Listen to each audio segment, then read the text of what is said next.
Hi, I'm Eric Ostro, host of Live at the Lortel. For Season 3, we are focusing on the intersection of arts and advocacy.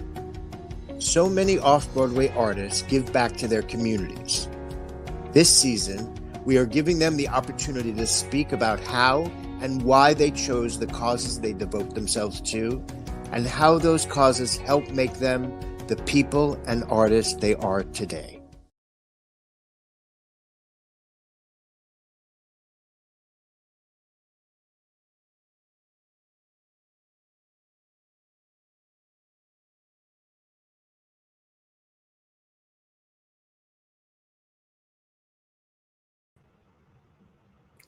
Hello.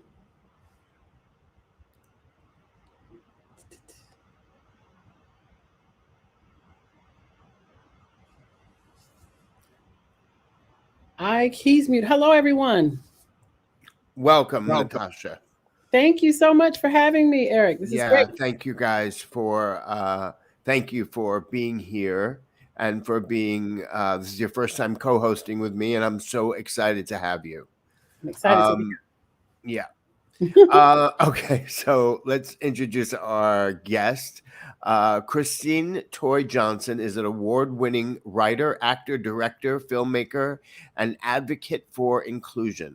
As a performer, she has been breaking the color barrier for more than 35 years and has been seen on Broadway, off-Broadway, in film, television, and concerts worldwide.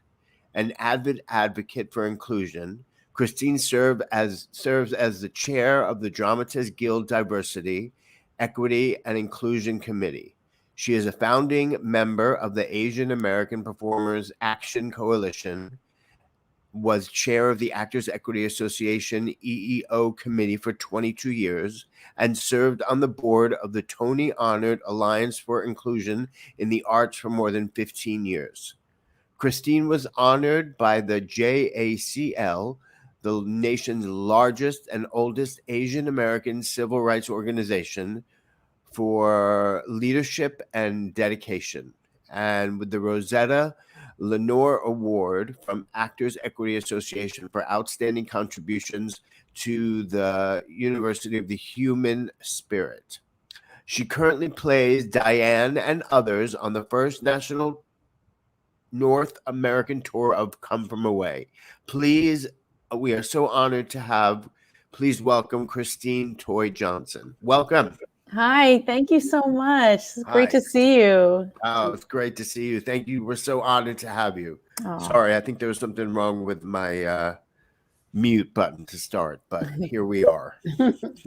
We hear you now. Well, welcome. How have you been? How where are you? You're on tour, so we love you don't have to give exactly where you are, but you are on tour with Come From Away. If you have any stalkers, I don't want them to know where you are. I will give you the exact coordinates of my location. No, I'm actually in Jacksonville, Florida. Just arrived a couple of hours ago. As you mentioned, I'm on tour. I have been with the first national / North American tour of Come From Away since we began in September of 2018. And then, of course, we had to take the unwelcomed intermission for 18 months. But I just recently passed my 600th performance a couple of weeks ago in the show. So yeah, it's been a great gift to do the show and to be back. It's fantastic. So we've been in the state of Florida since November 1st, and I'm not really prepared for any winter weather that I might encounter maybe in a few weeks, but I'm enjoying the sunshine for now. Well, you as an actor prepares, right? So prepare yourself for some cold weather. Yeah. So, I'm interested, before the pandemic, when you were performing Come From Away, which is an extremely you go on this emotional roller coaster with this incredible musical. It happened during, obviously, for the people that don't know our audience, you can tell a brief story of what it is. Sure. Written by Irene Sankoff and David Hine, Come From Away tells the story of the days following 9/11, when 7,000 people or so on 38 planes were stranded in Gander, Newfoundland, and the towns surrounding. And the story really, we like to say, is a 9/12 story about the people of Newfoundland who welcomed in all of the people who came from away, the come from aways.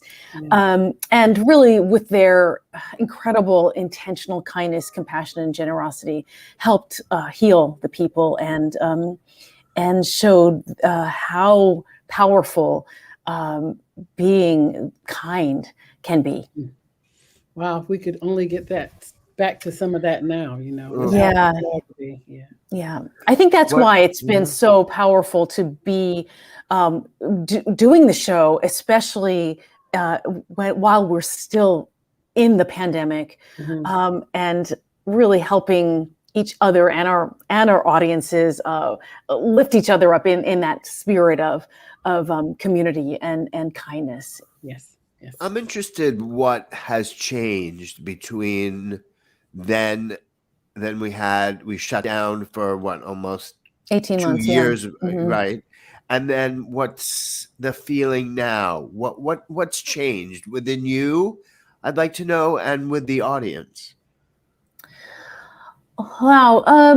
Well, before,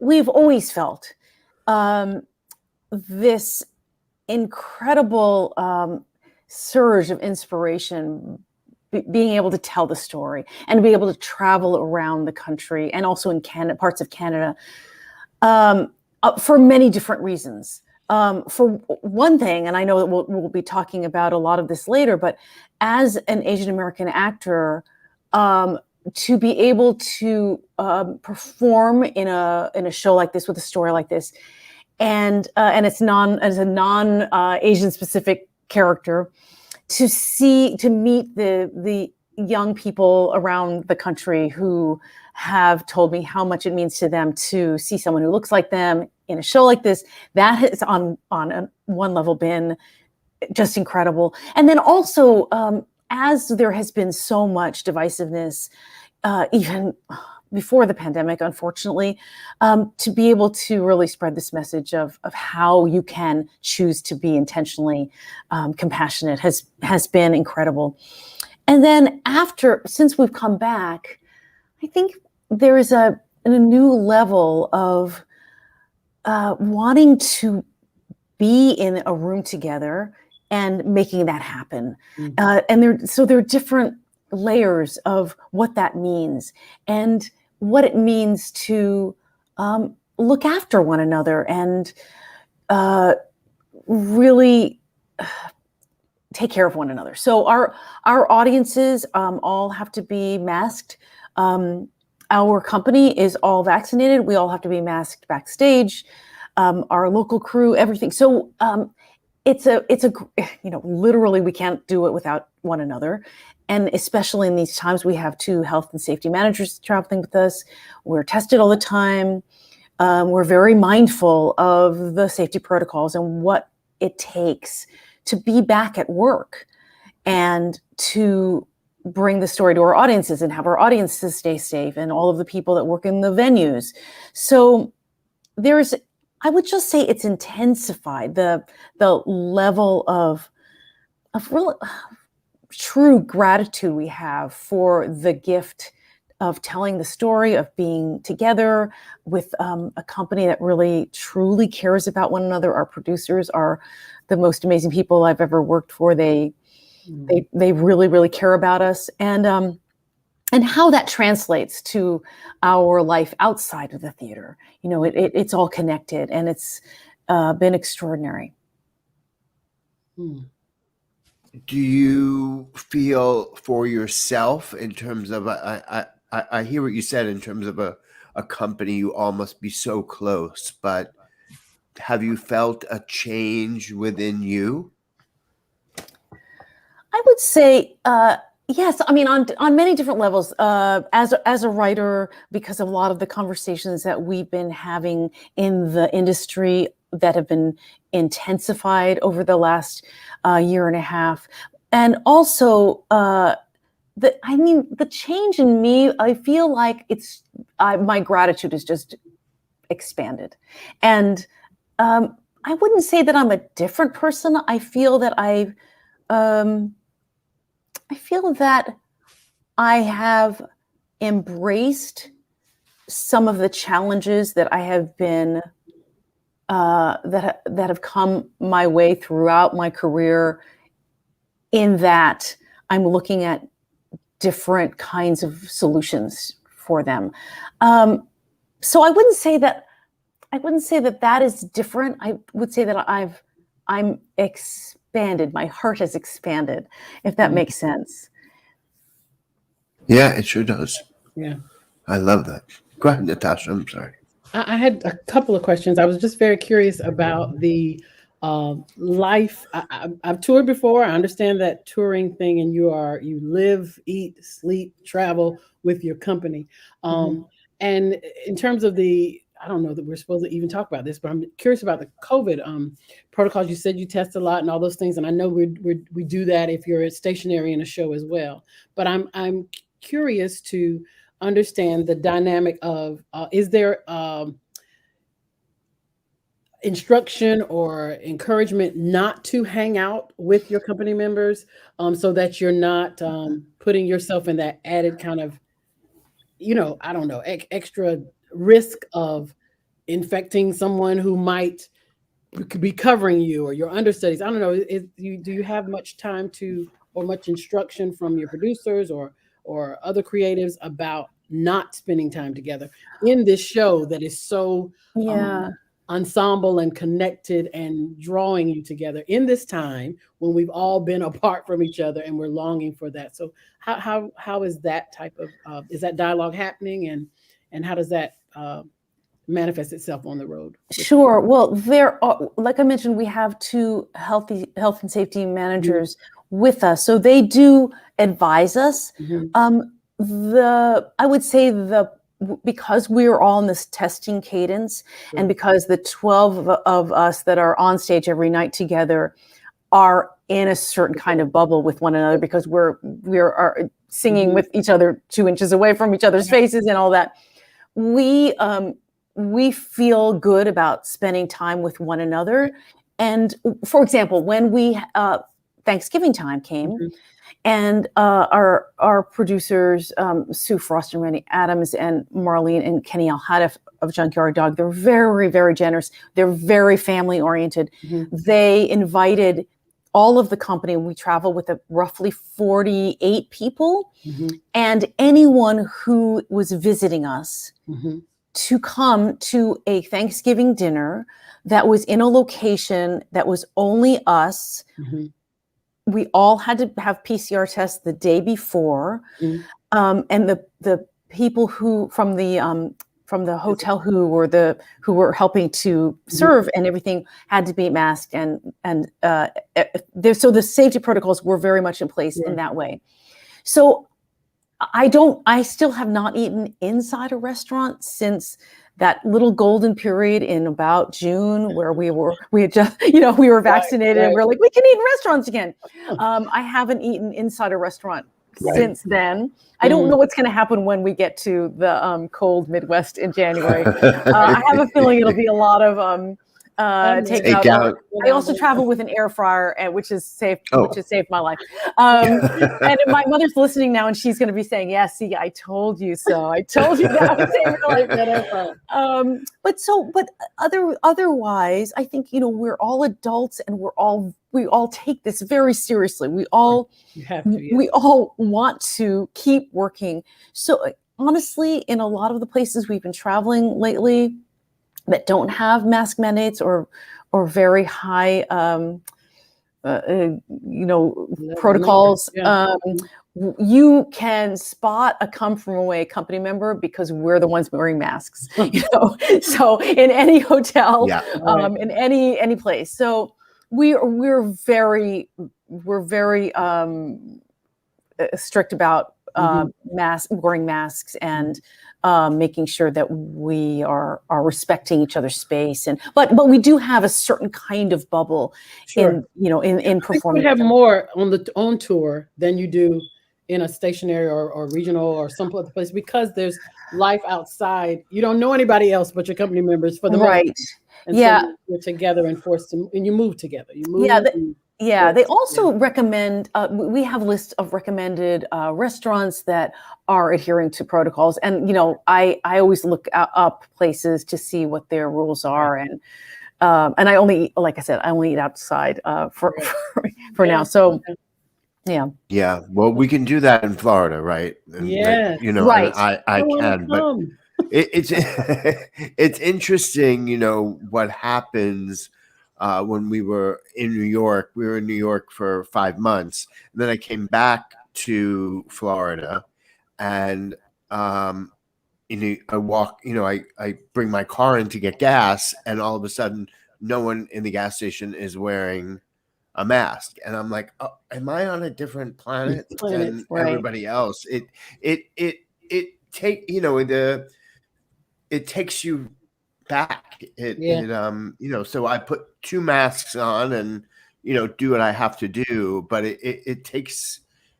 I feel like you're taking one step back, 1 step forward and 2 steps back. So it's depending on the state you're in, especially as you're touring, you're going to have a different experience in every state that you're in, which which I find fascinating. It is really fascinating, and it's also interesting to look out at the audience and see all the masks, and we feel really good about that. I always thank people for keeping each other safe and being there and keeping us safe. So this is the way it is right now, and honestly, if this is what it takes to be back in the theater, we're all for it, and we'll do anything that we need to do. Yeah, absolutely. I want to go a little bit about your activism and your advocacy. You were very instrumental in starting AAPAC, and can you tell me a little bit about why it was formed and when? I would love to hear your story about it. I think what you've done with it and your voice is very important, especially for the people that don't have one. Oh, thank you. So I take my hat off to you. And thank you. Thank you. I actually started advocating for inclusion in the early 90s. And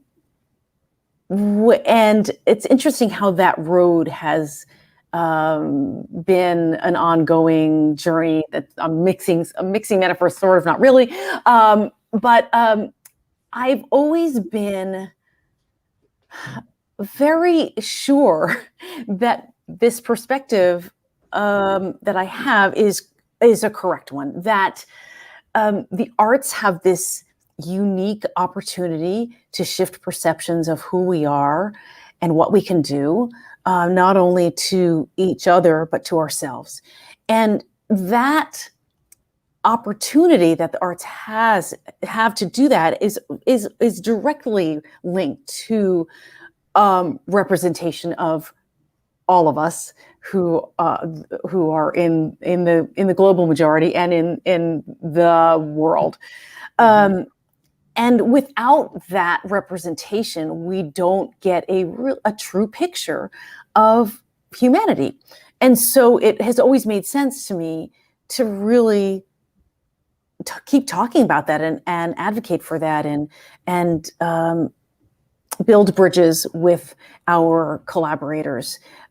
Because as I said earlier, not only with the COVID protocols, but art making in general, we literally cannot do it without one another. So I had been active at Actors Equity. I served on the council, part of the elected leadership of Actors Equity for 28 years. I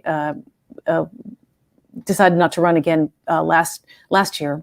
And as you mentioned in my intro, I was chair of the Equal Employment Opportunity Committee there for some 22 years.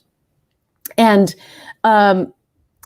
through my work there and with Alliance for Inclusion in the Arts, I was seeing a lot of different ways that people have been trying to advocate for full inclusion, both backstage, on stage, in front of the stage. And what happened with APAC is that it all started with a Facebook post by my incredibly brilliant colleague Pan Bandhu. He's an actor and producer, and he went to graduate from Yale School of Drama, so he's very well educated and incredibly talented actor. He posted something about how he had just gotten his first audition for a very large, well-known nonprofit theater in New York City, and that what struck him about it was that he had been out of school for 10 years and he had just gotten his first audition at this theater. And he wondered if his other Asian American colleagues had had a similar experience. And the comments, of course, really, really started to take off. And what we all voiced was, yes, I have never been called in there either. And I've been working for X amount of years and I've had these kinds of credits. And I wonder, are Asian American actors underrepresented in New York City theaters? I think so, but maybe we should get together and talk about it and find out more. And so basically we did that. We got together, Ralph Peña at Mailly hosted a pizza party, and about, I don't know, maybe 10 of us got together. This was in 2010, I believe. And we just started saying, how can we talk about this? How can we suspect this is true, that we're underrepresented, but how can we talk about it, and to what end? What kind of actionable solutions might we be able to come up with?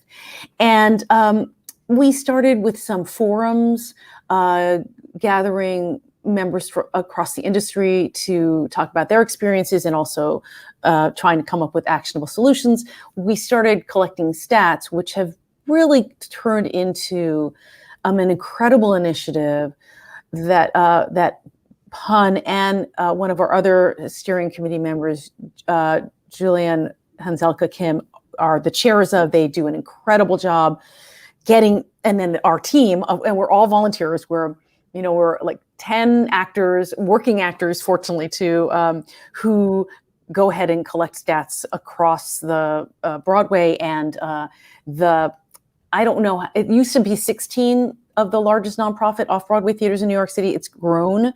And we have been looking at who's working, not just Asian American people, but members of other historically excluded communities.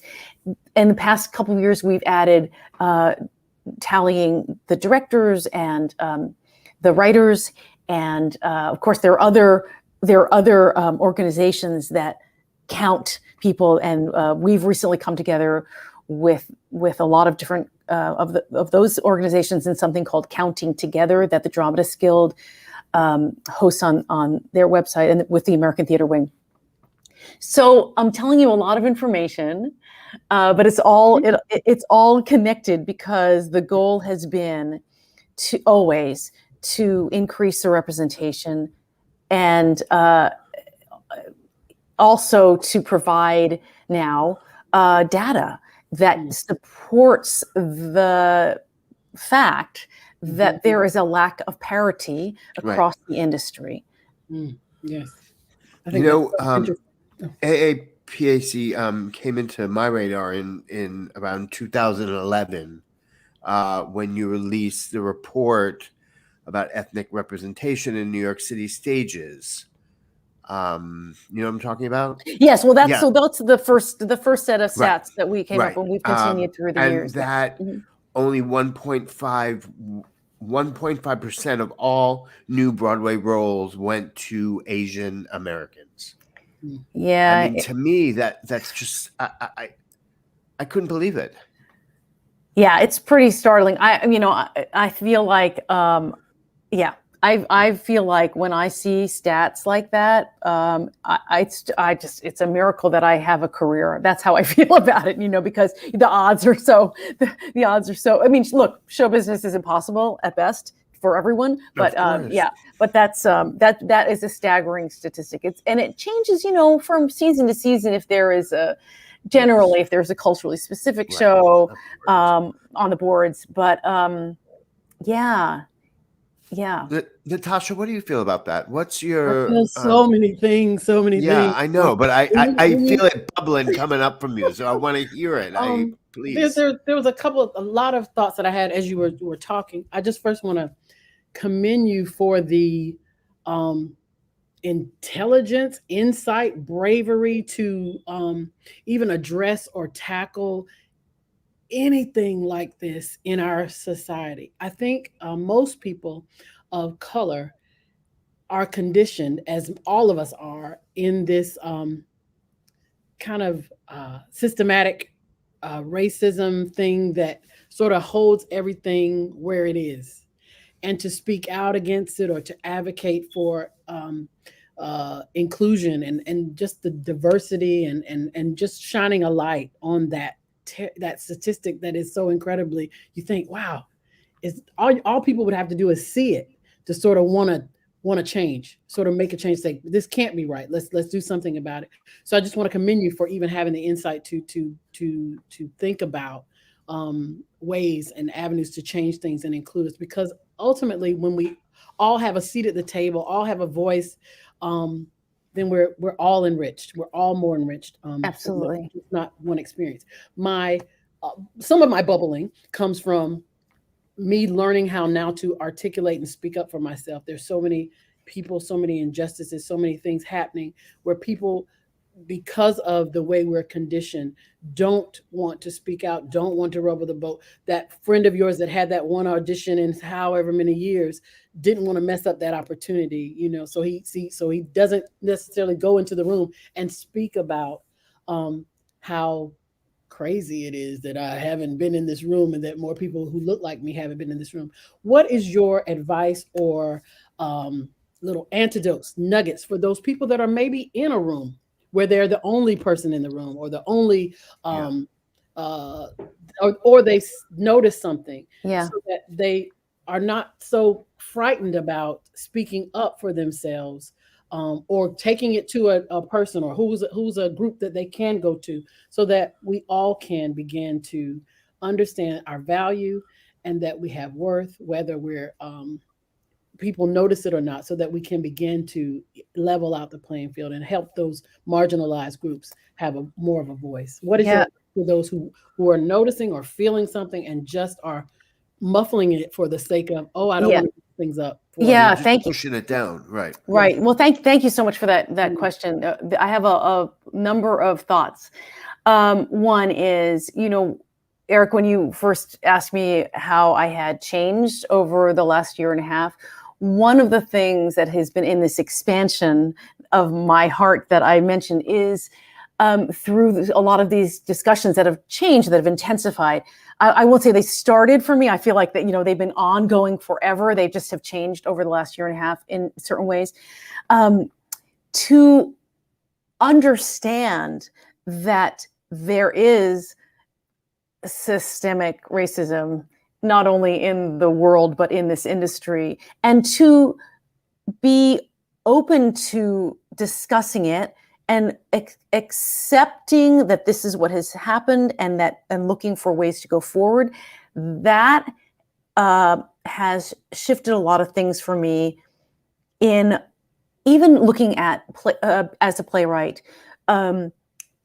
really understanding that the lens through which stories are told often, or have been in the past, is one lens.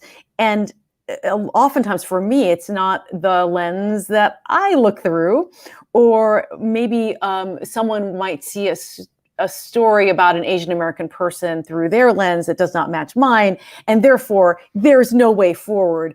For me to understand that, which sounds like an kind of an obvious thing now, was a big light bulb that went off in my head to say, oh, yes, of course, I'm going to tell my stories the way I have lived, and they might not match the gatekeeper who thinks, who perceives an Asian American story in a different way. That kind of awareness is one thing. I would say that is something to embrace. That has helped me.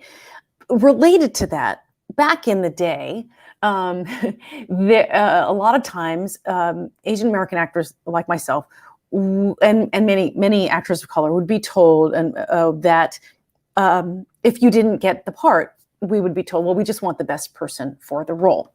And so you say, yes, of course. Oh, I must be not the best person. I need to work harder. I need to be better. Okay, I'm going to go back to work.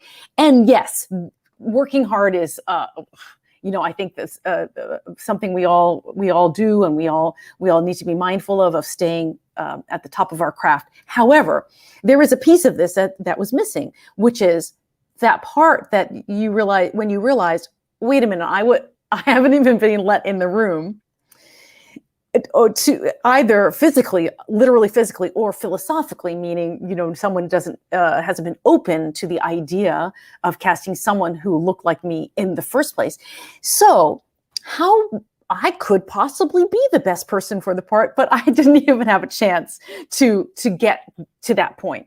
That realization has been incredibly helpful. So in terms of advice, I would say, I always say to people, do the work. We have to do the work. So that's embedded in this, which is to say, not to think the world is against us. Why bother to do the work? That's why I say it like that. Do the work, and then also understand that there has been systemic racism, and so. How do we get past that? How do we go forward? As writers, we keep writing. As actors, we keep showing up. I was thinking recently how it's exhausting, but also I've felt for myself personally necessary to keep showing up wherever I can, just to prove that I exist.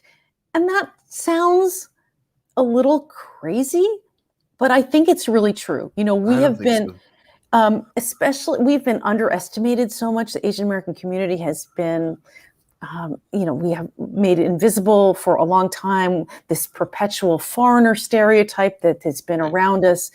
The idea that, the perception that we don't speak up, that has been surrounding us for so long. And so I realize that one of the things we have to do, and look, not all of this is for everyone. I'm not saying that everybody is cut out to be an advocate or to write plays or to do these things. But I think we just have to find ways that are right for ourselves to keep showing up. And that's a very long answer to your question. I love it. I love it. Keep showing up. Showing up. I love it. I think it's a great advice. I've had this conversation with Natasha and a lot of people that have come on the show, and I'm very interested to know when you found your voice. It sounds to me like you found it very early on. But have you been in an audition room where some horrible director or casting director has said, "Oh, you know what? I need you to be more Asian there, or I need you to do this." And sure, I mean, sometimes it's you're smiling like there's definitely been some stories, and I know Natasha has hundreds of them, and so does a couple of other co-hosts, and I'm just very interested in what that question is, and that, number one, it's not appropriate, and number two, what do you answer now? Yeah, you know what? I'm really good at speaking up for other people and not as good as doing it for myself. I think a lot of us are in that same boat. Yes. And also in the moment, we were like, what? So, excuse me. I think sometimes I'm sure Natasha can speak to this too. It's they're microaggressions, you know, so they're not as blatant. Yes. Well, you know that somebody is not even. You walk in the room and you know someone is not even taking you seriously. Mm-hmm.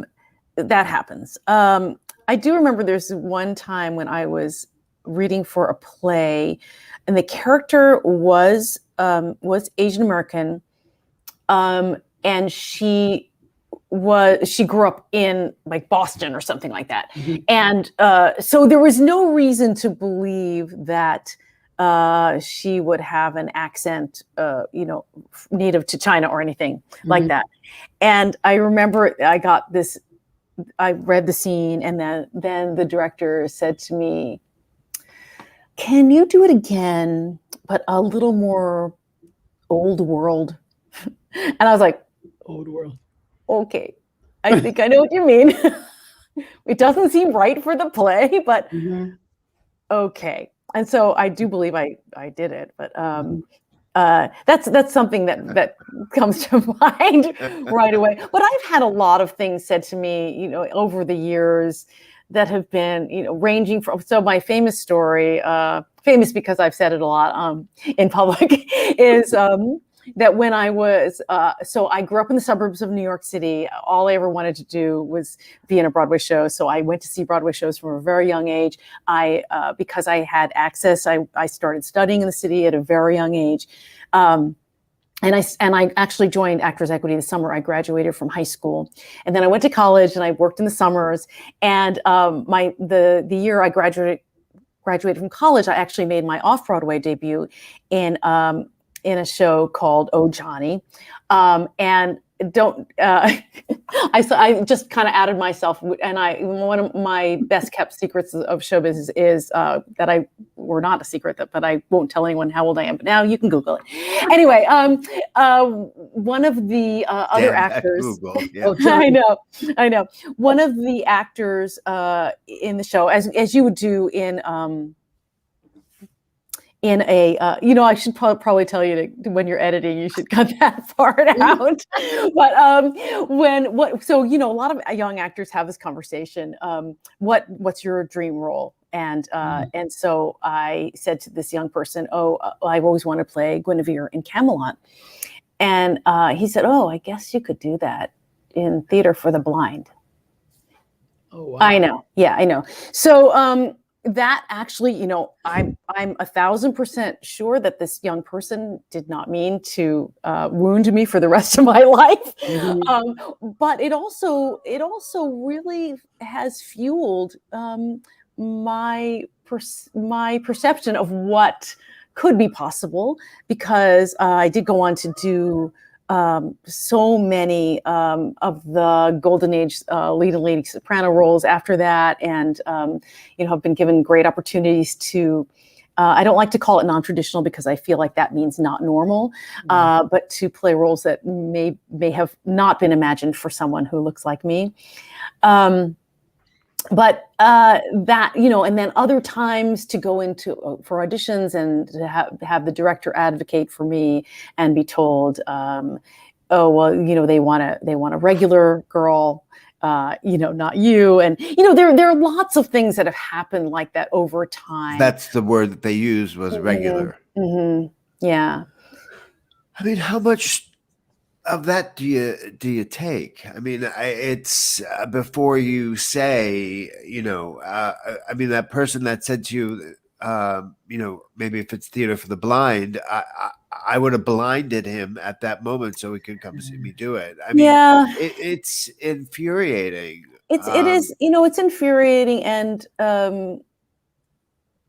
interestingly, you know, here I am still in show business and remaining so cheerful. I'm a self-described pathological optimist because I guess I just believe Thank God you are. Well, I believe in the power of storytelling, and I believe that, like I said in the beginning, I'm so certain that I'm right, that I'm fighting for a good reason and a good cause, that storytelling when it's at its best, and it expands our perception of humanity, has the power to heal us and enlighten us and do all of these incredible things. So it's been worth sticking it out and just finding ways to go forward and find avenues to change minds. So that's, I guess, but it gets exhausting and it gets difficult. Right now, I'm the treasurer of the Dramatists Guild, I'm proud to say, and also the chair of the Guild's Diversity, Equity, Inclusion Committee.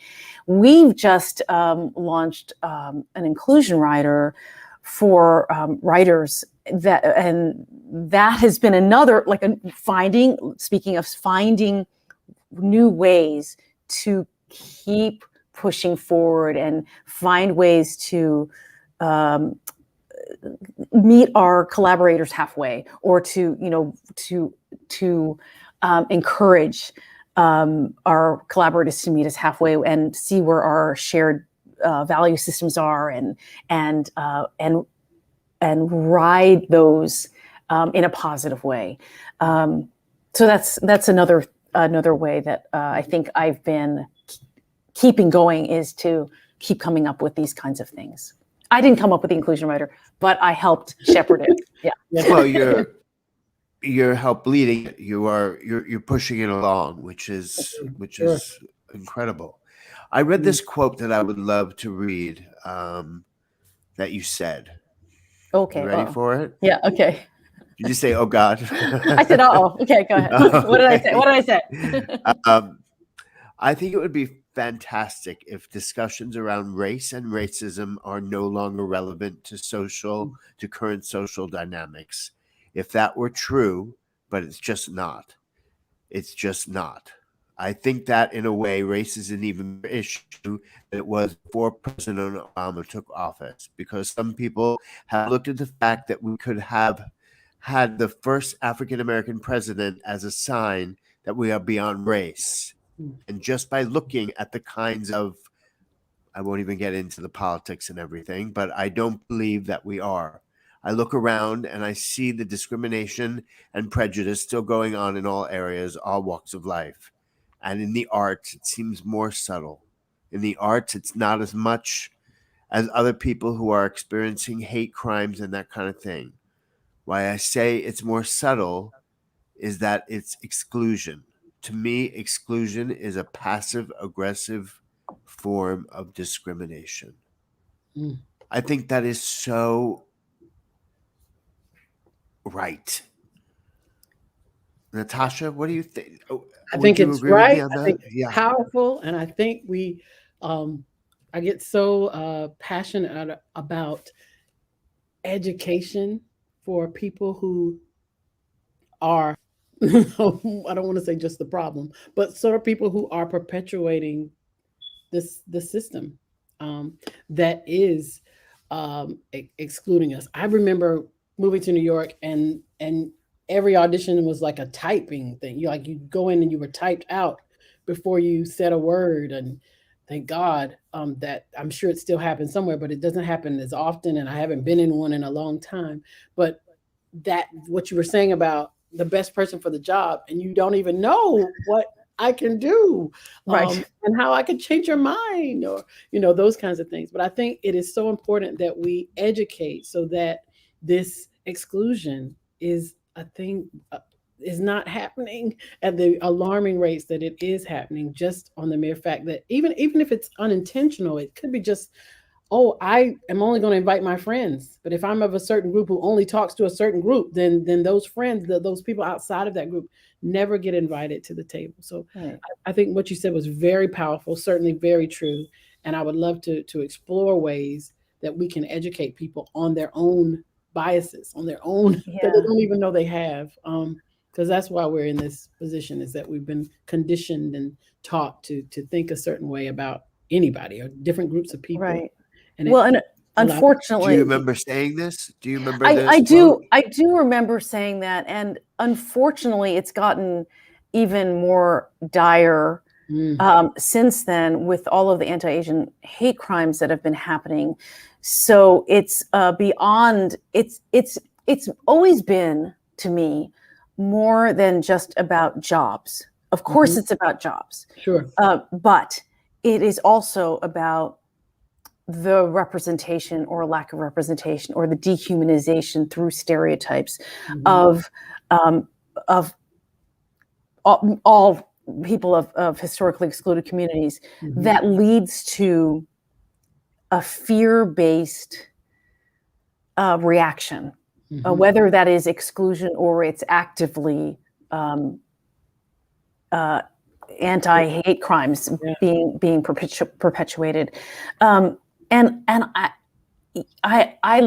think we've seen this, especially in the last year and a half, the ramifications of stereotypes being perpetuated and this dehumanization of us. So to the point where people could blame an entire pandemic on not even one race of people, because it's very it's targeted but not targeted. It's like the crimes have been, and not only the more blatant hate crimes, but also the microaggressions, the verbal assaults, those kinds of things have been just targeted towards anybody who looks roughly like they might be from the part of the world that they're blaming, the pandemic on. And I feel like part of that is that we are not seen in the mainstream media as people. And so that it's part of it. I mean, it's not all of it, but I think that the representation and the accurate representation, the three-dimensional representation of Asian Americans in the media has not helped. No, not in any way. That's really well said. But let's move on to something that's a little bit more exciting. I mean, I find you a leader within our craft and our art, and I think you're a wonderful artist and a great leader, and your advocacy blows me away. I really honor you, and I that's why we wanted you on here. But besides your incredible acting, but let's talk about Iron Fist. Okay. I mean, let's talk about this Marvel's Iron Fist. As Sherry Yang, you'll be officially joining you did the Marvel. I did, already, the Marvel Cinematic Universe. What was your first reaction when you landed this role? It was really exciting. I have to say that I just want to let everyone know Iron Fist is a Marvel show on Netflix. Well, it started on Netflix. I believe now it's on Disney, but Disney Plus, so I did season 2. And I have to say, when we auditioned for it, it was all in code. So we did not know the real name of the show. All the characters in the sides were changed, like penciled in different characters. So I did not. All I knew was that it was a Marvel show, and for example, the code name for the show was Kick 2. I'm like, there's no show called Kick 2. What is that? And but so it took until after I got it, even they still didn't tell me the name of it.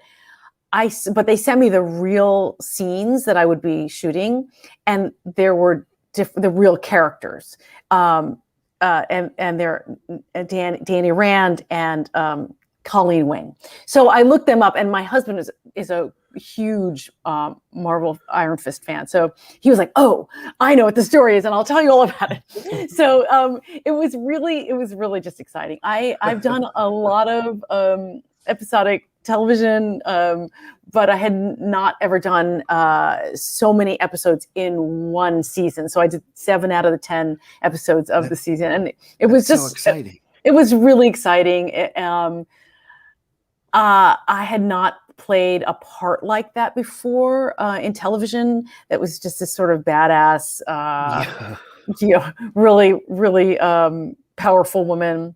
I had to go to do fight choreography call one day. That was really fun. I didn't end up doing a lot of it in the show, but it was just exciting to be in that environment. We shot a lot at night.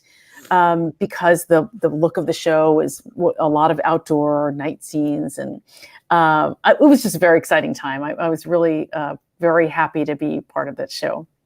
Unfortunately, sorry, go ahead, please. No, unfortunately, I found out that we were not renewed for season 3 on opening night of Come From Away.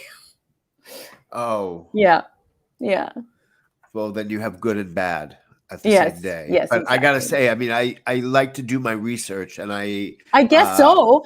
Yeah, because I watched a couple of the episodes of season 2, and you can kick some ass. I mean, you are it is something that is a very interesting role to watch you play, and I thought you were a very strong, powerful, you could take anything on kind of person. I think you did that, and I was really very impressed. It had nothing to do with race or orientation or anything like that. It just, I saw you as what her name is, Sherry Jones. I saw you as that, and I thought you were incredible. Thank you so much. Thanks. It was fun. It was. I gotta go look it up. So good. Your turn's next, Natasha, I promise. I know. The roles you've portrayed, whether it's in a musical or numerous TV credits, are nowhere close to the traditional stereotypical ones. How important is it for you to break the mold in Hollywood? And do you feel it making a turn of some kind? Yeah, I do feel it's been taking a turn. It's been a slow turn, but I think that has been. And I think television has been doing arguably a better job. And a lot of that is maybe because most of the shows you see take place in modern day, urban settings. But it's for all the ways that I've been talking about for almost an hour. It's been really important to me. It's really a lot about representation and the acknowledgement that there are multiplicity of stories there's all kinds of people and sides and shades and textures to people who look like me, and our stories have not had as a wide showing as I would like, but I'm hopeful that the more we shine a light on that fact, the better it will be. Agreed. Go ahead, Natasha. I'm sorry. No, my mic was off. I just wanted to clap and say yes. Oh. Yeah, no, I agree. Shine the light, and widen the table. And I also want to say that, and in everything you said, nothing is about excluding other groups or taking something from another group or whatever. It's just about allowing space to be made for absolutely. Well, inclusion means inclusion. Inclusion means inclusion of everyone. People don't get it. They sort of get threatened, or that fear base that you were talking about earlier comes into play. So I just want to just highlight how inviting and how inclusive everything that you talk about is. It's all fear based. It's all fear based. It's all fear based that somebody's going to take something away from somebody else, and they're not going to have it anymore. Right. For all our audience out there, and we have a lot of young people that listen to the podcast, Christine, and in terms of getting involved, for any for anybody, what is some advice that you would give to a young person that wants to get involved and wants to, jump on that Norma Ray box and have the sign up that says whatever it says? How do you get involved and what do you do? Well, I think there are a lot of organizations now that advocate for inclusion. I can't even begin to name any, but I would say, first of all, start being a good advocate for yourself and your community. Look towards your community for ways to come together. I'm a big believer in building bridges and coming at these discussions with an open heart and not assuming the worst of people, which is sometimes sometimes hard to do, but to not assume the worst of people, assuming that people want to welcome you in and but they might not know how to. And build like I said, build your community. And that's my biggest advice for now. And I think that it's possible from there to find the organizations that are out there that would be a good fit for you to continue your advocacy if that's something that you want to continue doing. But to learn how to be an advocate for yourself first is probably the initial step. That's good to hear. That's great advice. I mean, I think that it's really about, with our podcasts, I mean, this season is about where our guests and their artists, where their art meets their advocacy, what they stand for. And so many of our artists are doing the same thing you are doing, just in a different way, but they are standing up and taking a stand and trying to, like you said before, Natasha, it's about inclusion. Nobody's trying to block anybody out of anything. What we're all trying to do is have everybody come together. Yeah.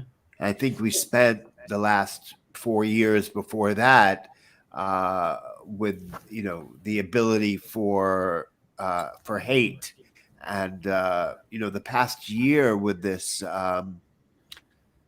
Asian the brutality of pushing an Asian woman on the train or pushing these Asian guys on the train just because they might not even be Asian and have nothing to do. And so people were given permission to do something like that with Asian people because they felt like, oh, you were the ones that did this. You made our world stop. So I'm going to beat the heck out of you, or I'm going to push you. It just doesn't. It's heartbreaking what I'm watching now. Yeah, it really is. I mean, every race, everybody gets it somehow, and now the Asian population is, people are scared. People are scared honestly, to do the subway. Well, also, honestly, I'm traveling the country now, and I've been very mindful of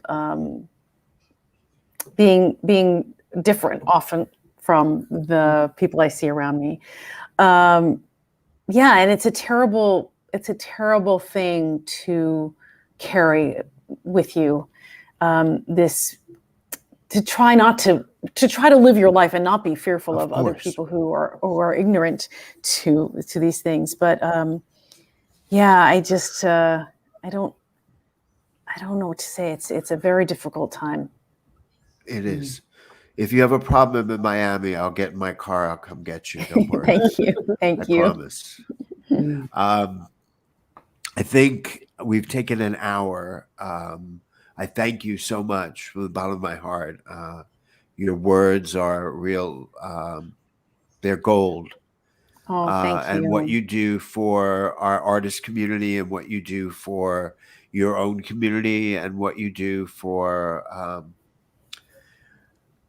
everything you do. I want to thank you personally. Thank I'm you. very impressed with the contributions that you make, and the work that you do as an artist and an actor, and with equity and everything you do with AAPAC. If you want to get involved, we put the websites up, and you can go to our website and find out how to get involved with what Christine does. So I thank you from the bottom of my heart. I think you are you're one of a kind. And thank you. I want to say thank you too, because every time you speak, you give another person the push and the license to do so too. And you said just stand up, learn how to stand up for yourself first, so that you can pull others along, and so that you can help. So that is what I think of when I think of you, and I appreciate all that you do as well. So thank you, Christine. Oh, thank you so much. It's been a real joy to speak with you both. Natasha, you wrapped that up beautifully. Thank you. Okay. You said that more eloquently than I ever could have. That is our show this evening. I'd like to thank our guest, Christine. And next Monday, December 13th, Joy D. Michelle and I will put a bow on 2021 with our interview with actor, writer, activist Reynaldo Pinilla. In addition to his numerous off-Broadway credits, he currently serves on the Council of the Episcopal Actors Guild, a non-sectarian charitable organization that provides food and financial assistance to actors in need. In addition, he is involved with the National Association of Latino Arts and Culture and the Weeksville Heritage Center. And we forgot to mention last week that our guest, Norm Lewis, will be performing March 4th at Carnegie Hall for his first debut solo concert at Carnegie Hall. Don't miss that. That will surely be an incredible performance. Natasha, you're taking me, by the way. More information about these and future guests, and to attend a recording online, visit liveathelortel.com. Thank you for joining us. Remember, the new Omicron variant is very serious. Yes. So get vaccinated, get boosted, and wear a mask and be safe. We hope to see you in the theater really soon. Have a wonderful night. Thank you, Christine Toy Johnson. Thank you, my new co-host and friend, Tasha Yvette Williams. Thank you. Have a wonderful evening, everybody. Stay safe. We'll see you at the theater. Good night. Good night, everybody. Good night. Thank you.